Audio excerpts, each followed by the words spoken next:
మిత్రులందరకు శుభ సాయంకాలం. శుభరాత్రి కథలు లేదా మనల్ని మనమే మలుచుకునే మహత్తర కథలు వినడం కోసం మీరందరూ సిద్ధంగా ఉన్నారా? అయితే 33వ కథకు స్వాగతం. ఈరోజు మీరు వినబోయే కథ పేరు అన్ని సమయాలు మనవి కావు. విందాము మరి ఆ కథ ఏమిటో. కథ పేరు అన్ని సమయాలు మనవి కావు. వసంత ఋతువులో అడవి మధ్యలో ఒక గులాబీ మొక్క తన పువ్వుల అందాలను ఆరబోస్తోంది. సమీపంలోని కొన్ని దేవదారు వృక్షాలు తమలో తాము మాట్లాడుకుంటున్నాయి. ఒక దేవదారు చెట్టు గులాబీని చూస్తూ, గులాబీ పూలు ఎంత అందంగా ఉన్నాయి, నేనంత అందంగా లేనందుకు చాలా బాధగా ఉంది అంది. మిత్రమా, బాధపడాల్సిన అవసరం లేదు, అందరికీ అన్నీ ఉండవు అని మరొక దేవదారు చెట్టు సమాధానం ఇచ్చింది. వాళ్ళు మాట్లాడుకోవడం విన్న గులాబీ తన అందాన్ని చూసుకుని మరింత గర్వపడింది. ఈ అడవి అంతటికీ నేనే చాలా అందమైన దాన్ని అంది. దీనికి పొద్దుతిరుగుడు పువ్వు అభ్యంతరం చెబుతూ, అలా ఎలా చెప్పగలవు? ఈ అడవిలో చాలా అందమైన పువ్వులున్నాయి, వాటన్నిటిలో నువ్వు ఒకదానివి మాత్రమే. అప్పుడు దేవదారు చెట్టు, మీరు దేని గురించి మాట్లాడుతున్నారు? నీకు ముళ్ళున్నాయి, అయినా కూడా నువ్వు అందంగా ఉన్నావు కదా అంది. దాని మీద ఈ విషయం మీద గులాబీ ఆగ్రహం వ్యక్తం చేస్తూ, నీకు అందం అంటే అర్థం కూడా తెలియదు. నా ముళ్లను ఆ ముళ్లకంప మొక్కలతో పోల్చలేవు. మా ఇద్దరిలో చాలా తేడా ఉంది.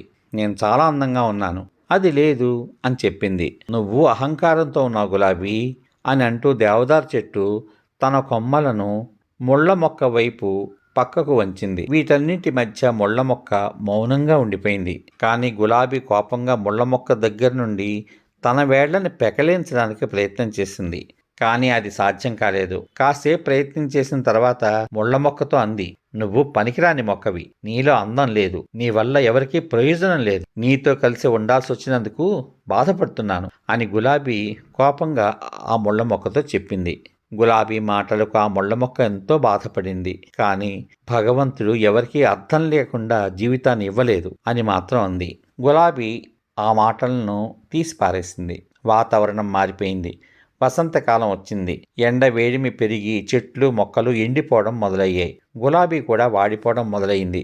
ఒకరోజు ఒక పక్షి ముళ్ల మొక్కపై కూర్చుని దాని ముక్కును ఆ మొక్క కొమ్మలో దూర్చి ఉంచడం గులాబీ చూసింది.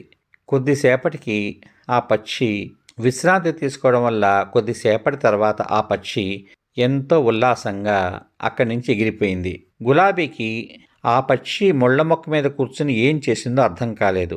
అది దేవదారు చెట్టుని అడిగింది, ఈ పక్షి ఆ ముళ్ల మొక్క మీద ఏం చేస్తోంది అని అడిగింది. దానికి దేవదారు చెట్టు ఇలా సమాధానం చెప్పింది, పక్షి ముళ్ల మొక్క నుంచి నీరు తీసుకుంటోంది అని చెప్పింది. అయ్యో, అయితే పక్షి పొడుస్తున్నప్పుడు ముళ్ల మొక్కకు బాధ కలిగి ఉండాలి కదా అంది గులాబీ. ఖచ్చితంగా బాధ కలిగి ఉండాలి, కానీ ముళ్ల మొక్క దయ కలది కాబట్టి పక్షి యొక్క బాధని చూడలేకపోయింది అని దేవదారు చెట్టు సమాధానం ఇచ్చింది. అయ్యయ్యో, ఈ వేసవిలో ముళ్ల మొక్కలో నీరు ఉంటుంది, నేనేమో ఇక్కడ నీరు లేకుండా ఎండిపోతున్నాను అని గులాబీ బాధపడింది. సహాయం చేయమని ముళ్ల మొక్కను నువ్వెందుకు అడగకూడదు? తప్పకుండా నీకు తన సహాయం చేస్తుంది. పక్షి తన ముక్కులో నీరు నింపుకుని నీ దగ్గరికి తీసుకొస్తుంది అని దేవదారు చెట్టు సలహా ఇచ్చింది. గులాబీ మొక్క ముళ్ల మొక్కని ఎలా సహాయం కోరుతుంది? తన అందం చూసుకునే అహంకారంతో ముళ్ల మొక్కను గురించి చాలా చెడుగా మాట్లాడింది. కానీ చివరకు ఒకరోజు ఎండ వేడిమికి తట్టుకోలేక గులాబీ తన ప్రాణాలను కాపాడుకోవడానికి సహాయం కోసం ముళ్ల మొక్కను నీళ్లు అడిగింది. ముళ్ల మొక్క దయగలది, వెంటనే సహాయం చేయడానికి అంగీకరించింది. పక్షి కూడా సహాయం చేయడానికి ముందుకు వచ్చింది.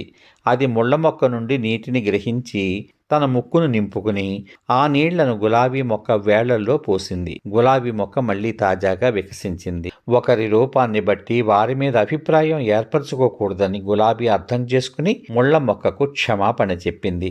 చూసారా మిత్రులారా, ఒకరి ముఖాన్ని చూసి వారి మీద మనం అభిప్రాయాన్ని ఏర్పరచుకోకూడదు.